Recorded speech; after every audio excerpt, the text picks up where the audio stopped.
2000 பேர் 10 ஓட்டு கொண்டு வாங்க 100 ஓட்டு கொண்டு வாங்கன்னு சொல்றது கேட்க நல்லா இருக்கு.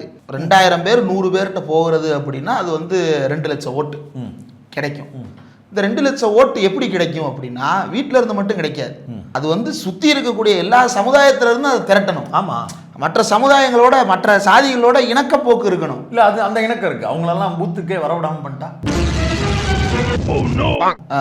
நம்ம ஓட்டு மட்டும் அப்புறம் எப்படி ஜெயிக்கிறது? அப்படித்தான் ஜெயிக்க முடியும், இப்படித்தான் போகும். அதனாலதான் மேடையில் ஏறி அன்புமணி சொல்றாரு, அடுக்குமொழி வசனங்கள் பேசுபவர்களை நம்பி பின்னால் போகிறீர்கள். யார சீமானம் சொல்றாரு, புதுசா வரக்கூடிய நடிகர்களை நம்பி போறீங்க. யாரு? விஜய சொல்றாங்க. ஓவியால இருந்து விஜய் வரைக்கும் அவருக்கு எல்லாமே பிரச்சனையா இருக்கு. அதுக்கு அந்த இளைஞர்களை கவரும்படியா ஒண்ணு பேசணும், இல்ல செயல்ல இருக்கணும். இப்ப அந்த டாட்டூ போட்டிருக்காரு, அதை வச்சு என்ன பண்றது? அக்கினி செட்டி டாட்டூ. பார்லிமெண்ட்டுக்கு செலக்ட் பண்ணி போய் எத்தனை ஆப்சென்ட் தெரியுமா?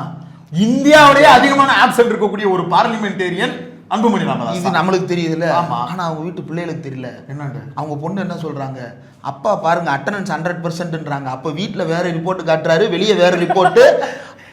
சௌமியா மேடம் நீங்க தான் கண்டிச்சு வைக்கணும். இப்ப நம்ம ஒரு இடத்துக்கு போறோம், போற இடத்துல நம்ம இல்லன்னு வீட்டுக்கு கால் வருது, ஆனா வீட்டுல வந்து நம்ம போயிட்டோம்னு நம்புறாங்க. அப்ப நம்ம நடுவுல எங்க போனோம்ன்ற கேள்வி வரும்ல. இல்ல நம்ம ஒய்ஃப் கேட்பாங்கல்ல, மக்கள்கிட்ட போய் சொல்றாரா இல்ல உங்க மக்கள்கிட்டே போய் சொல்றாரா? அது நீங்க தான் முடிவு பண்ணணும் சௌமியா மேடம்.